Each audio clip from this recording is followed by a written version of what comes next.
Je vais vous présenter Marc, un passionné d'aéronautique et surtout d'ULM qui a ouvert sa propre base. Avec lui, j'embarque pour mon tout premier vol pour découvrir le Cher vu du ciel.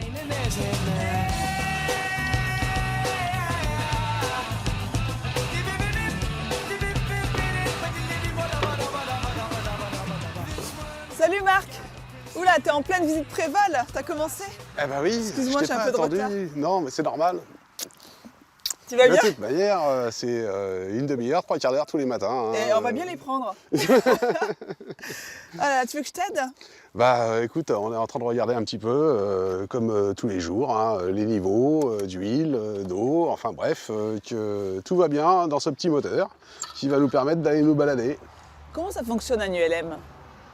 Ça fonctionne alors sur ces ULM là, c'est-à-dire un ULM 3 axes, ça va fonctionner sur le même principe qu'un avion. Alors, on va retrouver les mêmes commandes, les mêmes gouvernes. Ce qui va nous distinguer de la catégorie avion, c'est le poids. On doit être à moins de 450 kg au décollage. Et la vitesse basse, on doit être encore capable de voler à 65 km/h.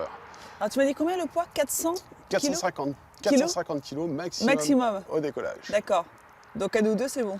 Oh, avec toi, ça ne devrait pas poser de soucis. Parce que ULM, c'est ultra léger motorisé. Voilà. Ouais, donc l'idée, c'est pas de passer en ultra lourd motorisé, quoi. Voilà. Donc faire attention. On va faire le tour de la machine maintenant. Donc, tu vois, on inspecte déjà visuellement hein, tous les revêtements. Donc faut quoi? Vérifier qu'il n'y ait pas de trou, une vis qui manque? Ça serait dommage. Par exemple, tu vois les fixations. On va continuer sur l'aile en allant vers le saumon. Cette partie-là s'appelle le saumon. Et puis tu vois, on va soulever la machine. Et ça, tu fais ça pourquoi? Pour vérifier que l'aile est bien attachée? Pour vérifier qu'il n'y ait pas de jeu effectivement dans les pieds de haubans, etc. Mais tu peux essayer, tu vas voir. C'est pas si lourd que ça. Et pas de bruit suspect, donc faut écouter le bruit. Tout à fait. Attends, je le soulève comme ça. Hein. Allez, vas-y. Allez. Et ben voilà. Eh, tu entends un bruit là?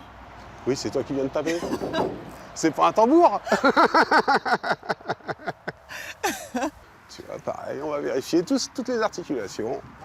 Ça fait combien Tout ce qui est d'années que tu câble. voles désormais, Marc, toi? Eh ben, ça commence à faire un paquet. Ça fait 32 ans que je pilote. Ouais. Avant, tu donnais des cours et maintenant, finalement, tu t'es concentré plutôt sur le tourisme, hein, c'est ça? Tout à fait. Alors, j'ai encore quelques élèves, mais effectivement, le principal de mon activité, c'est plus du vol touristique. Et puis bon, dans le site dans lequel on est, ça serait dommage de ne pas faire découvrir les châteaux, quoi. Et qu'est-ce qui te plaît avec ces petits avions, l'ULM? Pourquoi ce choix?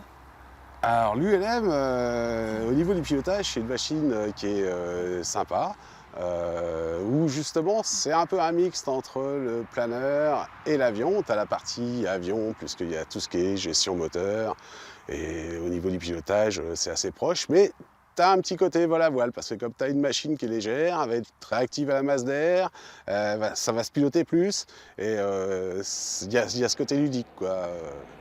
Il faut vraiment vivre la machine, quoi. Hein. Et puis tu vas voir pourquoi ça me plaît de voler en ULM. Eh ben, si tu veux t'installer à bord, vas-y. On va monter à combien d'altitude? On va monter à peu près à 300 mètres au-dessus du château de Chenonceau. 300 mètres d'altitude? Oui, Sans fenêtre? sans fenêtre. Ok. Attends, j'arrive. Ah, j'ai pas l'intention de décoller toute seule. Hein. Ah, t'as les clés, hein, si tu veux. Hein. Tu sais que je suis quand même flippée. Ben oui, j'en ai peur. J'avais remarqué. J'ai entièrement Mais confiance tu vas en voir, toi. ça va bien se passer.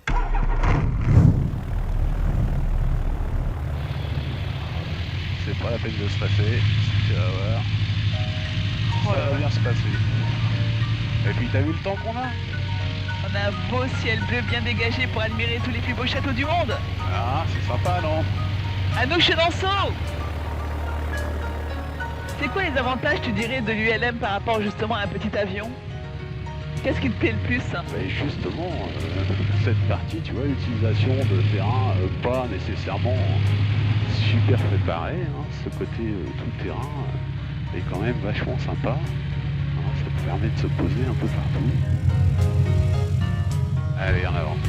T'es prête? Ouais. Allez, let's go.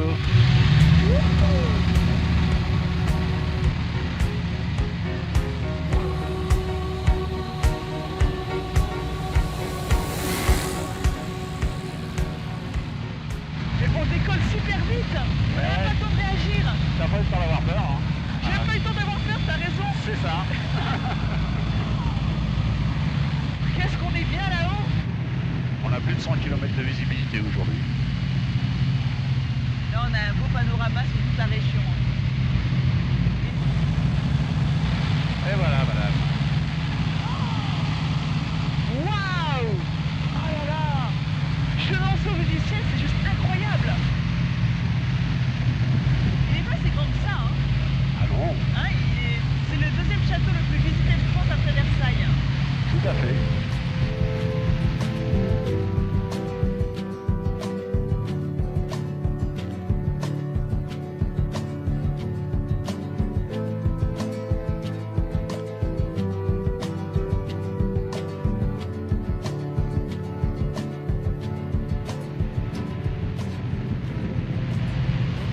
C'est incroyable, en fait, tous ces petits châteaux que l'on voit pas justement à terre, et bien grâce à l'ULM, on les découvre, que des petits bijoux.